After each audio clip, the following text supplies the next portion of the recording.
Hello, what's up guys? Good morning. Time, alas 5 ng umaga. Punta tayo ng Puerto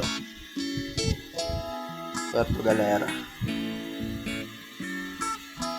Yan, napakaganda ng daan. Dumating namin Puerto ng 6 ng umaga. Kapo tayo guys. Nagkayayaan na pumunta ng bundok. Doon daw malamig-lamig. Kaya let's go. Sila Kuya na Rubin yung ako na naka-price. Kasama natin yan. Yan. Shoutout to sa taga-video natin, si Joshua. Ganda ng daan, oh.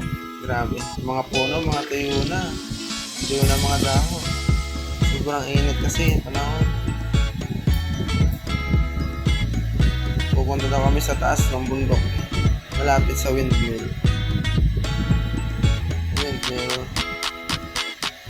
Kaya sobrang init ng panahon.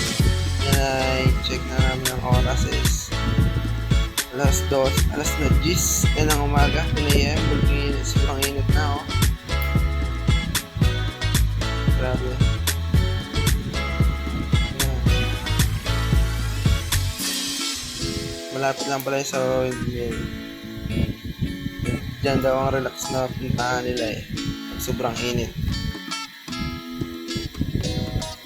Kaya punta muna tayo.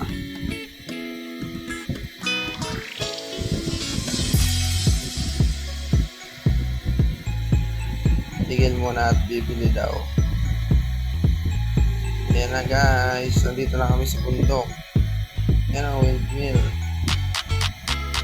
Sobrang grabing init dito. Oh, pero sobrang lakas ng hangin. Lakas ng hangin. Tapos kitang-kita pa ang view ng Puerto Galera, White Beach. Lahat, paikot siya ng Puerto, kitang-kita siya. Yan ang windmill ng Puerto.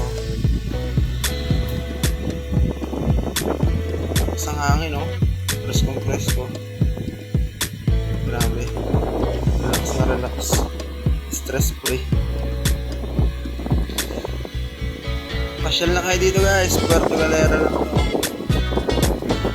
Yan, nakahiga na ako sa damo. Sarap ng hangin kasi dyan. Lakas ng hangin tapos relax pa. Hashtag Puerto Galera. Yan, kasama ko taga-video. Gavin.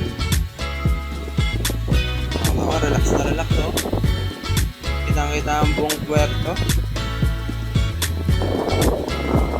Sobrang init lang talaga ng panahon. Dito magandang mag-relax. Pasyal na kayo dito guys. Ha? Ayun, makulit oh. Naglalaro natin si stick. Tanggal natin. Si Gavin. Tanggal natin. Pugi.